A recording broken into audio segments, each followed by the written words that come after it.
우리가 오늘 공부를 진행하겠습니다. 뭐냐면 사도행전 이제 오늘 할 게 12장, 11장부터 이제 가는데요. 오늘 우리가 공부할 이 주제가 뭐냐면요. 이제 초대교회가 여러 개가 있죠. 우리가 성경에서만 볼 수 있는 게 바울이 세운 것만 해도 한 열 몇 개가 넘는데, 초대교회 여러 개를 세 개로 대표적인 교회를 들라고 하면, 제1번, 그러니까 교회 1호점이라고 그럴까요? 제1호점이 뭐냐면 예루살렘 교회거든요. 예루살렘 교회. 이게 이제 처음에 탄생한 겁니다. 그러니까 오순절 성령의 역사로 인해서 이제 탄생을 했고, 여기에 중심 리더가 누구냐면 베드로겠죠. 베드로예요.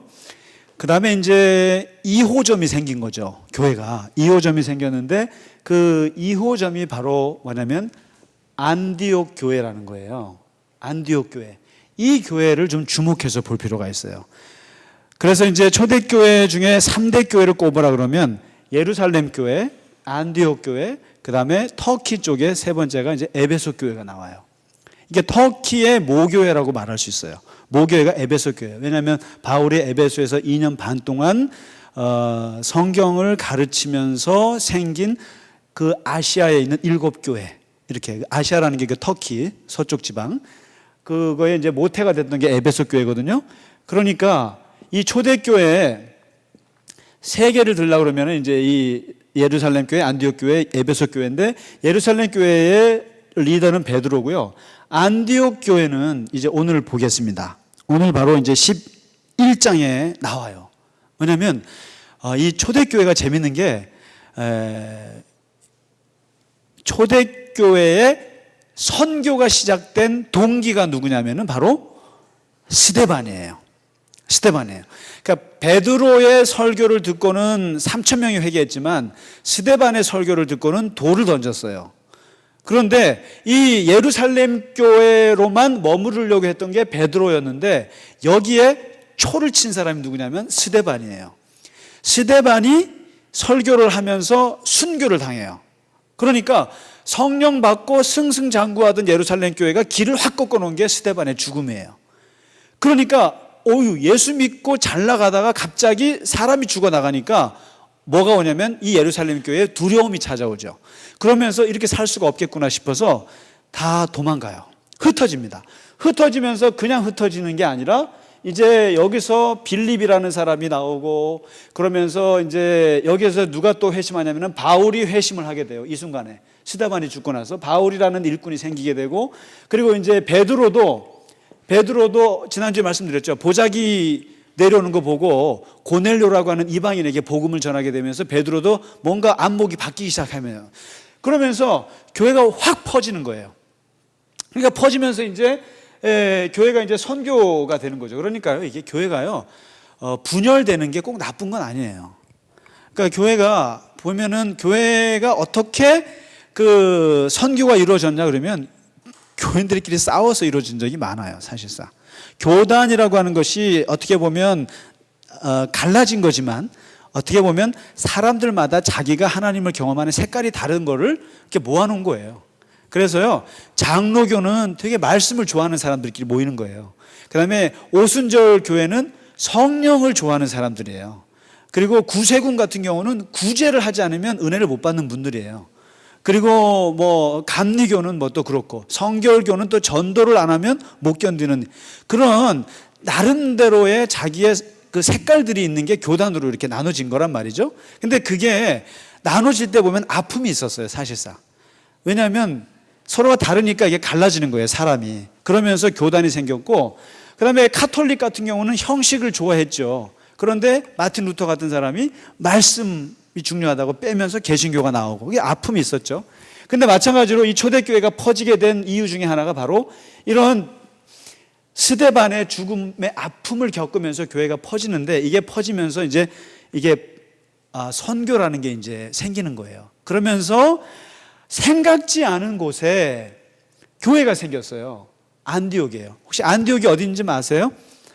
그 지중해 보면 오늘 지도를 보면 좋은데 그 이스라엘 위쪽 있죠. 이스라엘 위로 쭉 올라가면요. 거기에 시리아가 나와요. 시리아. 지금 내전 있는 데 있죠.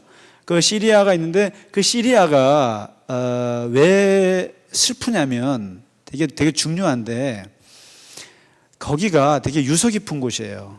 왠지 아세요? 시리아가 바울이 회심한 곳이에요. 다마스쿠스예요. 다메섹이라고 돼 있죠.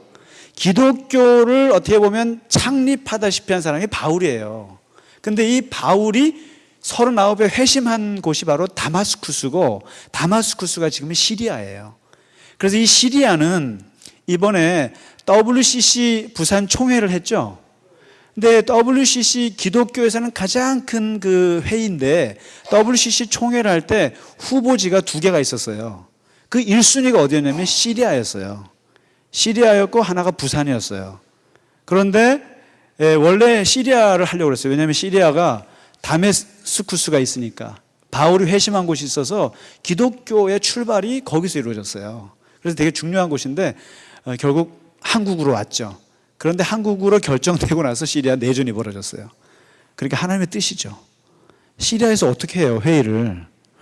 근데 부산으로 되면서 거긴 내전, 하여튼 슬픈 일인데 이 시리아를 지나서 이제 이렇게 가면 이제 터키가 나올 거 아닙니까? 터키가 이렇게 엄청 큰데 터키로 가는 국경선이 있어요. 그게 킬리스라는 데가 있는데 저번에 우리나라 고등학생이 그 IS 해갖고 간 데가 킬리스 아닙니까? 바로 그 킬리스라고. 그러니까 터키와 이쪽 시리아 쪽에 국경선이 있는데 국경선 그 지역이 바로 안디옥이에요. 거기가 안디옥이라는 곳이 있는데 거기에 알지 못하는 사람들이 지은 교회가 생긴 거예요. 그러니까 안디옥 교회는 베드로가 세운 것도 아니고 빌립이 세운 것도 아니고 사도들이 세운 게 아니고요. 그냥 어떻게 신앙에 사람들이 도망가면서 전한 신앙을 듣고 예수를 믿게 된 사람들이 이름 모르는 사람들이 모여서 공동체를 만든 거예요. 안디옥이라는 곳에. 근데 이 소문이 어디에 들어가냐면 예루살렘에 보고가 된 거예요. 야, 이름 모르는 사람들이 예수 믿는 사람들이 거기 안디옥에 모여 있더라. 그래서 쉽게 말하면 목사 없이요. 교인들끼리 모여서 자체적으로 예배를 드리는 거예요. 쉽게 말하면 그러고 있는 건데 그게 얘기가 들어온 거예요. 그래서 아무래도 예루살렘 교회가 본부가 아니겠습니까? 그래서 여기에서 사람을 보내요. 쉽게 말하면 목사를 보내야 될 거 아니겠어요? 그래서 이 안디옥 교회 누구를 보내냐면은 바로 바나바를 보내요. 바나바. 이 바나바라는 사람을 보냅니다. 그 다음에 여기에서 누구를 보내려고 그러냐면은 바울을 보내요. 바울. 회심한 바울을. 근데 이제 아무도 제가 말씀드렸죠. 바울을 좋아하는 사람이 없었다고요. 유대교인들도 배신자라고 욕하고 기독교인들도 의심스러운 눈초리로 보고 있고 사도들도 의심스러운 눈초리로 바울을 보고 있었는데 이 바울을 유일하게 끌어들인 사람이 바로 누구냐면 바나바예요. 이 바나바가 성격이 정말 좋은 사람이에요. 바나바가. 그래서 지금 이제 그 11장에 보시면 이 안디옥 교회가 여기 이제 11장에 의미심장한 말이 나와요. 무슨 말이 나오냐면은 크리스찬이라는 말이 그리스도인이라는 말이 최초로 나온 교회가 바로 이 안디옥 교회예요. 예루살렘 교회는 아직도 유대교 같은 데예요. 어떻게 보면. 그런데 그리스도인이다, 기독교인이다라고 하는 이름이 나온 데가 바로 이 안디옥 교회예요. 그러니까 뭐냐면 안디옥 교회의 모습을 통해서 세상 사람들이 이름을 붙여준 거예요. 저 인간들 그리스도인이다 이렇게. 그러니까 이제 이 안디옥 교회는 그렇게 생겼고, 그 다음에 이 안디옥 교회의 가장 의미심장한 내용은 뭐냐면 이방 선교의 최초의 교회예요. 이방 선교의 문을 연 전초 기지가 바로 이 안디옥 교회예요. 그 다음에 평신도 중심으로 수립된 교회예요. 목사가 세운 교회가 아니라 이 말입니다. 그리고 그리스도인이라는 이름 타이틀을 얻게 된 최초의 교회가 안디옥 교회예요. 벌써 이 정도면 의미가 있죠. 근데 이제 여기에 사역자를 보냈는데 바로 바나바를 보내요. 근데 이 바나바는 매우 성격이 좋은 사람이고, 그리고 우리가 권사님들을 교육할 때 그 모델을 누구로 삼냐면은 바나바로 잡아요. 남자지만 이 바나바는 위로 사역에 아주 끝내주는 사람이에요. 그리고 이렇게 그 사람들을 격려하고 하는데 아주 달란트가 있는 사람이에요. 그런데 문제는 이제 보실까요? 문제는 이 바나바가 성격이 너무 좋은데 왜 바울을 집어넣었을까요? 왜 바울을 넣었을까요? 이게 교회 사역은 성격 좋은 것만 갖고는 안 되는 거예요. 다시 말해서 목사가요 성격만 좋아서는 안 되는 거예요. 그러면 뭐가 돼요? 교회가요? 물이 돼요. 물이. 아이스크림이 돼야 되는데 물이 돼요. 그러니까 위로만 잘한만 갖고는 안 돼요. 그거는 권사님들이 잘하시면 돼요. 근데 이 바나바는 물이에요. 물. 성격만 너무 좋은 거예요. 뭐가 필요해요? 말씀에 대한 재능은 없어요. 지식에 대한 은사가 없다고요. 바나바는. 그러니까 자기가 알았어요. 나는 내 성격상 내가 교인들을 이렇게 세울 수 없다는 걸 알기 때문에 이것을 채워줄 사람으로 바울을 집은 거예요. 바울은 39년 동안 바리새인으로 살았고 율법 전문가고 예수님을 영접하면서 기독교의 구원의 진리를 너무나 잘 깨달은 사람이 바울이에요. 이 사람이면 되겠다. 그래서 근데 바울의 단점은 뭐예요? 바울의 단점은 성격이 개차반이에요. 속된 말로 성격이 불이에요. 불. 기면 기고 아니면 아니에요.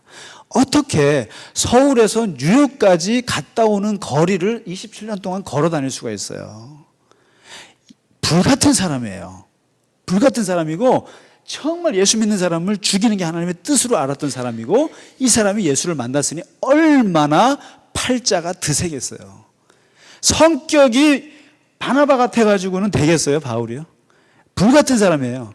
그러나 이 사람은 하나님의 말씀에 대한 지식을 정확히 깨달은 사람이죠. 그러니까 바로 이 두 사람이 만나서 어디를 섬기냐면 안디옥 교회를 섬겨요. 그러면서 13장에 보실래요? 안디옥 교회에 핵심 리더 5명을 소개해 주고 있어요.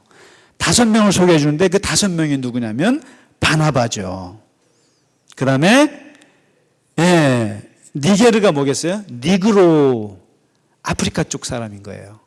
시몬, 그 다음에 구레네 사람, 시레네 사람 루기오, 그 다음에 분봉왕 헤롯의 젖동생, 조금 왕족 집안의 출신인데 마나엔, 그리고 바울, 사울.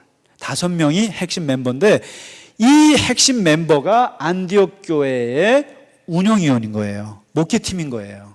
근데 이게 재밌어요.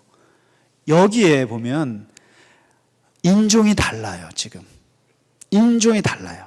니게르라고 하는 시몬은 흑인일 거예요. 흑인이고, 그 다음에 헤롯의 젖동생 마나에는 왕족 출신이에요. 왕족 출신. 계급이 달라요. 그 다음에 성격이 달라요. 바나바와 바울 같은 성격이 서로 달라요. 근데 이 5사람이 모여서 교회를 쉽게 말하면 공동목회를 한 거죠. 공동목회를 한 거죠. 그러니까 다른대로 얘기했잖아요. 참 재밌어요. 그래서 이 안디옥 교회를 일컬어서 되게 이상적인 교회라고 그래요.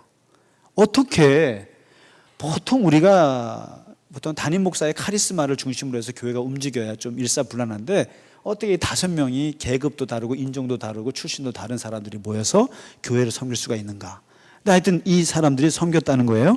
그리고는 교회를 쭉 진행을 하다가 무슨 일이 발생하냐면 바울과 바나바는 여기에서 멈출 수 없다는 걸 알았어요.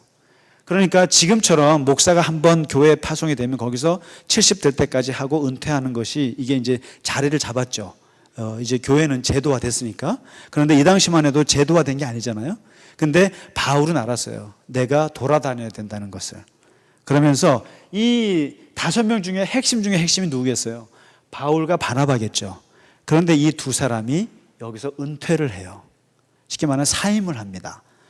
기도하던 중에 안 되겠어요. 사임을 하고 이 두 사람을 따로 세워서 선교사로 파송을 해요. 쉽게 말하면 뭐냐면 이런 거예요. 담임 목사를 선교사로 보내는 교회예요. 하실 수 있겠어요? 쉽게 말하면 김준기 목사님을 선교사로 보내시는 거죠. 그때 목사님 앞에서 그 얘기를 했더니 조금 표정이 괜히 얘기했다 이러다 맞아 죽는 거 아닌가. 지금 이제 저를 선교사로 보내는 거죠. 쉽게 말하면. 그러니까 이거는 참 어려운 결정이죠. 핵심 멤버예요. 핵심 멤버를 선교사로 파송하고 나머지가 이제 남는 건데, 그렇게 해서 이 안디옥 교회가 이제 진행이 되고요. 그리고 이 교회 사람들이 항상 머릿속에 뭐가 있냐면 예루살렘 교회에 대한 모교회 의식이 있었어요. 항상 우리의 모교회라는 의식이 있어요. 그게 예루살렘 교회예요. 그리고 자기네는 그 모교회에서 파견돼서 나온 새로운 개척된 교회예요. 이게 애기 교회란 말이죠. 그런데 교회는 어디가 더 잘 되냐면 이 안디옥 교회가 더 잘 돼요. 더 잘 되고, 예루살렘 교회는 주로 유대인들 중심이에요. 그런데 이 안디옥 교회는 이방인들 중심이에요. 곳곳에서 그러니까 유대인들 중에 이제 도망 나온 사람들부터 해서 막 섞여 있는 거죠. 이 사람들이 이제 그 다른 문화 속에서 하고 있는데, 문제는 이 교회가 더 잘 되고, 그래서 예루살렘에서 기근이 한번 발생했어요. 그랬을 때 모교회가 굶어 죽는다 그래갖고 이 개척된 교회에서 헌금을 보내줘요. 그러니까 참 좋은 교회죠. 그리고 고마워할 줄 아는 교회죠. 그리고 솔직히 말해서 예루살렘 교회에서 안디옥 교회에다 해준 게 뭐가 있어요? 별로 없어요. 근데 자기네들은 그래도 우리의 뿌리는 예루살렘 교회다 그래서 거기다 돈도 붙여주고 말이죠. 그렇게 합니다. 그거를 바울이 가서 하고 그랬었거든요. 그래서 이제 그 모교에다가 그렇게 이제 부조도 하고 이제 그랬었죠. 그래서 이 안디옥 교회는 앞으로도 그렇고 지금 우리가 이제 초대교회를 본받읍시다 그랬을 때 첫 번째는 예루살렘 교회예요.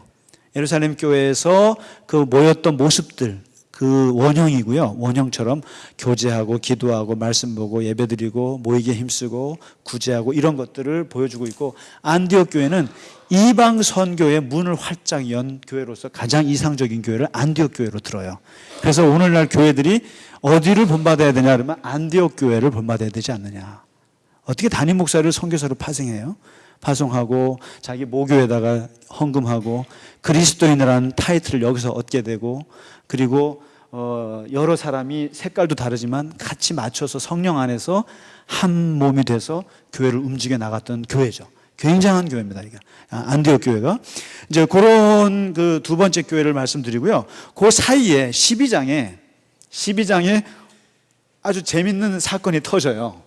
뭐냐면 베드로 이야기예요. 베드로가 이제 이 분위기가 어떤 분위기냐면은 12장에 뭐가 터지냐면 이제 스데반이 죽었잖아요. 스데반이 이제 먼저 평신도가 죽습니다. 집사가 죽어요. 그 다음에 사도 중에는 누가 죽느냐? 1순위가 야고보예요. 야고보, 제임스, 야고보. 이 야고보는 누구의 형제입니까? 요한의 형제죠. 그래서 항상 예수님이 3명 데리고 다니면 누구예요? 야고보, 요한, 베드로죠. 그거 아시죠? 형제끼리 부름받은 사람들이 야고보와 요한, 베드로와 안드레.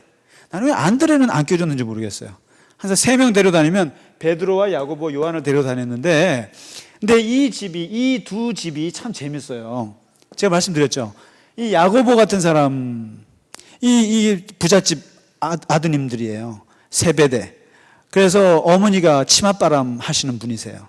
그래서 자녀 교육과 자녀 성공에 굉장히 열심히 있는 분이신데 예수님께 와서 청탁을 하셨었죠. 제가 볼 때는 그 돈을 주고 청탁하셨는지 모르겠어요. 김영란법에 걸릴 텐데 하여튼 그 자기 아들을 좀 잘하게 해달라고 뭘 청탁을 했다가 예수님께 이상한 소리 들었죠. 그만큼 둘의 권력욕이 대단했었고, 특히 요한의 성격은 울의 아들이라고 예수님이 붙여줬어요. 성격이 되게 괴팍하다고, 성격이 불같다 그래갖고 그런 사람이거든요. 그런데 이 두 사람의 운명이 완전히 12사도 중에 아주 극과 극이 돼요. 제 1번 순교자가 야고보예요. 순교자. 그러니까 1호예요. 1호. 야고보 사도 중에서는. 그 다음에 제일 늦게 죽은 사람이 요한이에요. 어쩌면 형제가 그렇게 운명이 다를까. 90 넘게 살다가 자연사했어요. 12제자 중에 전부 다 순교했거든요. 전부 다 순교했는데 유일하게 순교하지 않은 사람이 요한이거든요. 근데 이 야고보는 1번 타자로 순교했는데 이제 이 순교를 하게 되니까 야고보가 죽으니까 이제 당국의 입장에서는 뭐가 되면 신이 난 거예요. 기가 살았어요. 자, 그러면 야고보를 죽였으니까 우리가 정말 죽여야 될 사람 누구예요? 베드로겠죠. 베드로. 그래서 스데반을 죽이고 야고보를 죽이니까 효과가 나타나는 거예요. 교회가 이제 이게 꺾일 거 아닙니까? 근데 진짜 꺾으려면 베드로를 꺾어야죠. 그래서 베드로를 포위해서 잡았어요. 잡아서 16명이 묶어서 그 감시하는 감옥에 집어넣었어요. 그러니까 지금 뭐 여기 보시면 대단한 감옥에 집어넣었어요. 군인 4명이 4패에 맡겨서, 그러니까 뭐 4, 16 정도 되겠죠. 16명이 꽉 지키는 감옥에다가 딱 붙잡아 놨는데 여기에서 이제 사건이 터지는 거죠. 뭐냐면 여기서 뭐가 나오냐면 이제 예루살렘 교회 교인들이 베드로가 잡혀가니까 이제 이걸 가지고 여기서 교회가 중보기도를 해요. 중보기도를 하는데 그 중보기도에 아주 근본적인 원칙이 나와요. 그게 뭐냐면 12장 5절이에요. 그래서 이 중보기도의 가장 원형이 될 만한 것이 이제 12장 5절에 나오는데 뭐냐면 중보기도의 상황이 나와요. 그게 뭐냐면 베드로가 옥에 갇히는 거예요. 교회 지도자가 옥에 갇혔어요. 교인이 옥에 갇혔어요. 교인이 질병을 당하고 교인이 고난을 당하고 교인이 우리가 아는 사람이 고통을 당하게 됐어요. 이게 상황이에요. 중보기도의 상황은 바로 그거예요. 목사가 옥에 갇히거나 또는 장로님이 아프거나 이런 상황을 전제를 하고, 그 다음에 두 번째가 교회는 그를 위하여 간절하게 하나님께 기도하더라. 이게 중보기도거든요. 중보기도는 사실 그냥 하지는 않아요. 항상 제목이 있어야 돼요. 중보기도는요.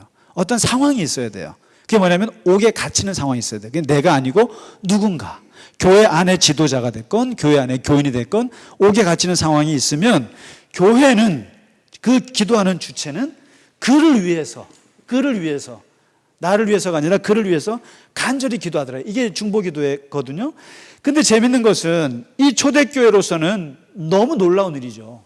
이 베드로가 붙잡혀 갔으니까 교회가 초긴장을 해서 할 수 있는 거는 기도밖에 없는 거예요. 실제로 교회 안에 힘 있는 사람들이 있어서 뇌물을 주거나 청탁을 하거나 힘 있는 정치인을 대동해서 풀어줄 수 있는 일을 할 수 있었겠습니다만은 초대교회는 그런 행동을 하나도 못해요.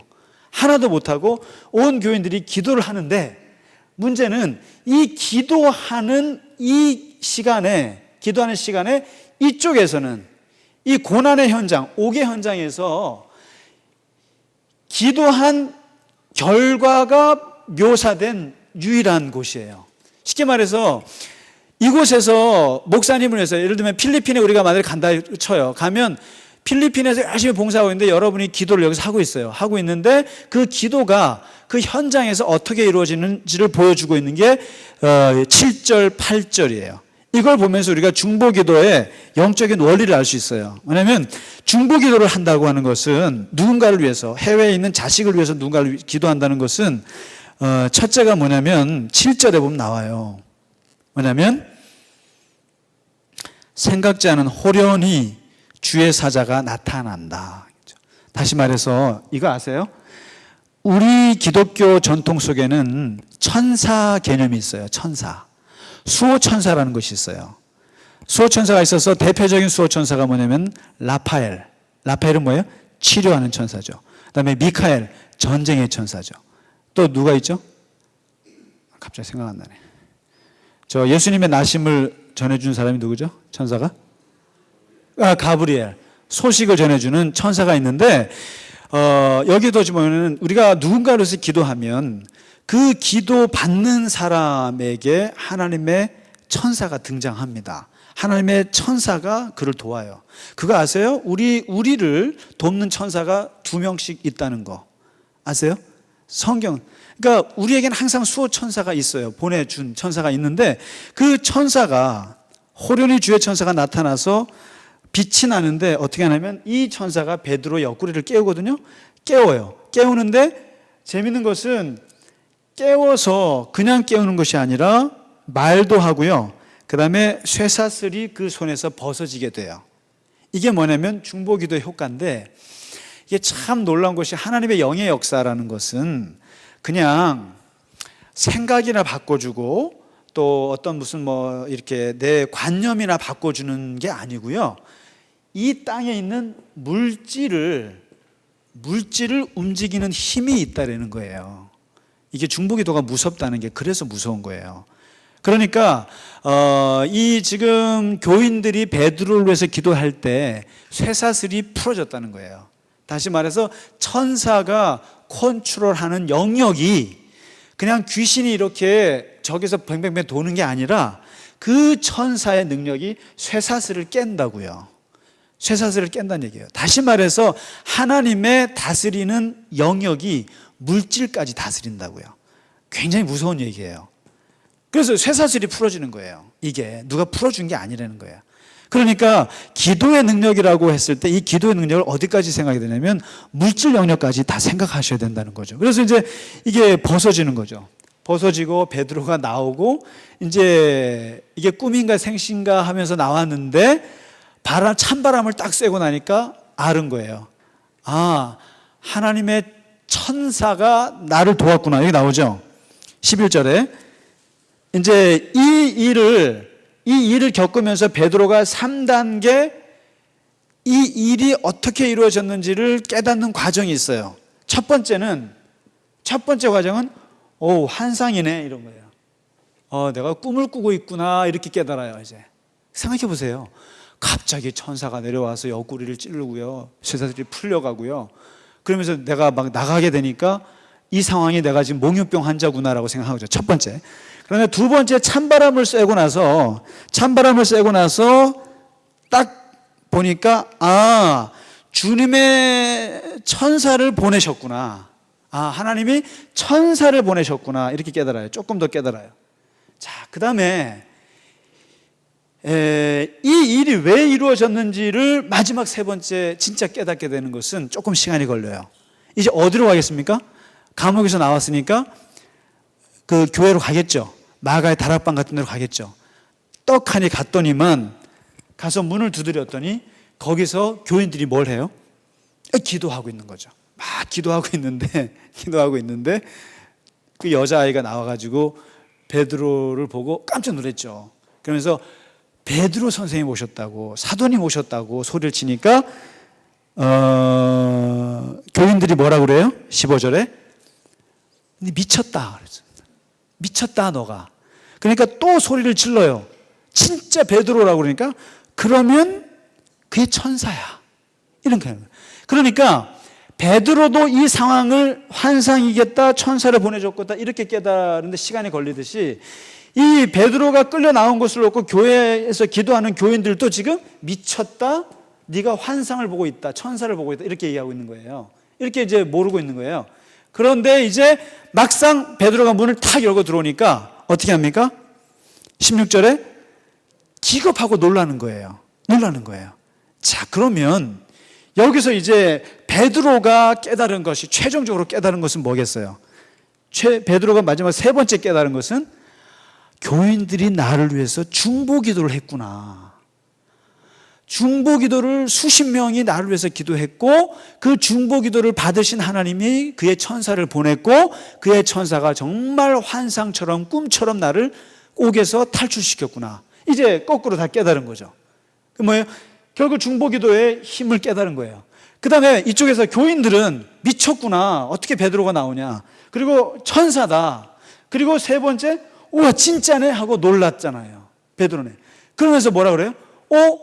하나님이 우리의 기도를 들으시네. 이렇게 된 거예요. 그럼 여기서 이제 나오잖아요.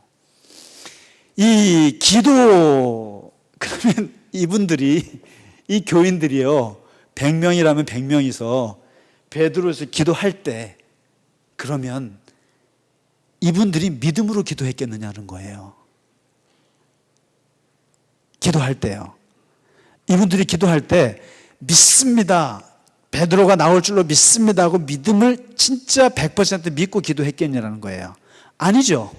미쳤다. 네가 어떻게 베드로가 나오니? 기도하면서 앉아있으면서 지금 열심히 베드로 살려주세요 하면서 베드로 나왔다니까 미쳤다. 무슨 천사가 왔겠지 이러고 앉아있잖아요. 그럼 뭐예요? 기도하는 내면에 뭐가 들어있었다는 얘기죠? 의심이 있죠. 불신이 가득하잖아요. 불신이 가득하잖아요. 왔는데도 안 믿잖아요.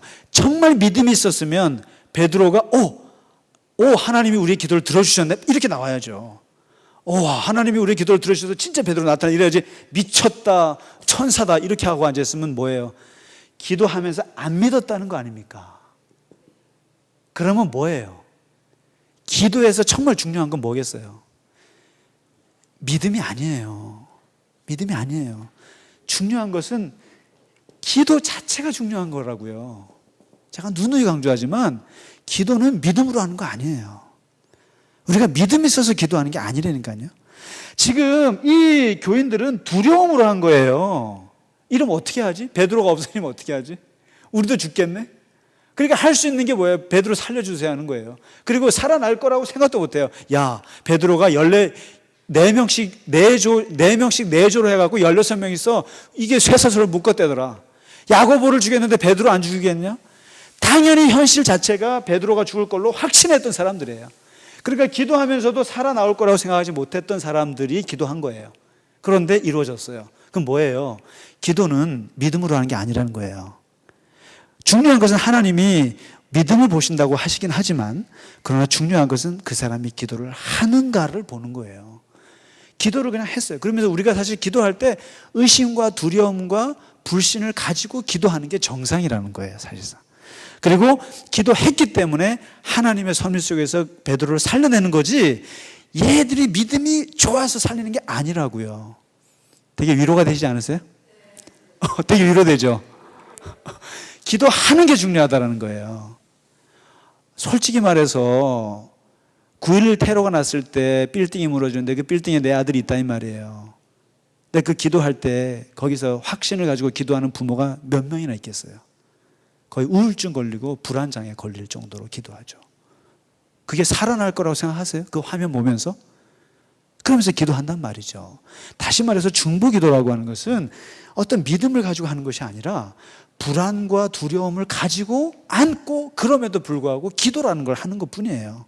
그리고 하나님이 살리시겠다면 이루어 주시는 거죠. 그게 그 사람들이 믿음이 많아서 천만의 말씀이에요. 저는요, 어떤 목사님이 그래요. 목사님들 100명이 북한에 넘어가서 김정은이를 안수하면 김정은이가 예수 믿게 되지 않겠냐고. 저는 그 어림도 없다고 생각해요. 그러면 믿음 있는 사람들을 모아가지고 뭘 하면 그렇게 그게 쌓여서 그런 산술적인 생각을 하면 안 되는 거예요. 하나님이 그런 걸 보고 판단하실 것 같아요? 아니라니까요. 신실하게 의심이 있지만 기도하는 그 행위 자체를 예쁘게 보시는 거지. 그리고 본인도 못 믿는 거예요, 그 일을. 베드로도 못 믿는 거예요. 그런데 알게 됐죠. 기도해서 이루어졌구나. 이걸 아는 거죠. 그래서 이 사도행전 12장에 있는 얘기는 참 재밌는 얘기입니다. 중보기도에 대해서 깊은 생각을 해주는. 그러니까 이렇게 의심을 가지고 기도한 분들에게 이루어졌을 때 이들에게 느껴지는 감격은 기쁨 2배, 100배죠. 그래서 이 기도의 응답은요, 기도의 응답이 됐을 때 왜 은혜로다, 정말 기쁨이 2배가 되는 것은 바로 unexpected이기 때문에, 기대하지 않았기 때문에 그런 거예요. 기대했으면 내 믿음으로 하나님이 들어주셨구나 하면 그게 율법이 되는 거거든요. 그런데 정말 의심을 갖고 기도했는데 들어주셨기 때문에 정말 고마운 거예요. 난 진짜 믿음 하나 없이 기도했는데. 그래서 하나님의 은혜라는 게 그런 거죠. 그래서 여러분, 그 기도가 응답되는 것은요, 나로서는 있을 수 없는 얘기예요. 그리고 나로서는 내 믿음 때문에 하나님이 받아줬다고 생각하시면 안 돼요. 하나님이 불쌍해서 하나님이 도와주신 거죠. 그렇기 때문에 기도의 응답은 우리에게 기쁨의 몇 배가 되는 거죠. 그래서 오늘은 여기까지 하겠습니다. 그래서 안디옥 교회를 말씀을 드렸고요. 안디옥 교회, 이방 선교의 전초기지에 문을 였던 안디옥 교회, 그 다음에 야고보의 순교와 베드로의 투옥을 놓고 초대교인들이 기도했던 그 중보기도의 힘, 그 속에 있는 내용들을 우리 같이 다루었습니다. 자, 이제 다음 주 한 주 지나고 그 다음 주부터는 이제 그 바울의 본격적인 사역들이 전개가 되겠습니다. 자, 오늘 마치도록 하겠습니다. 수고하셨습니다. 네, 고맙습니다.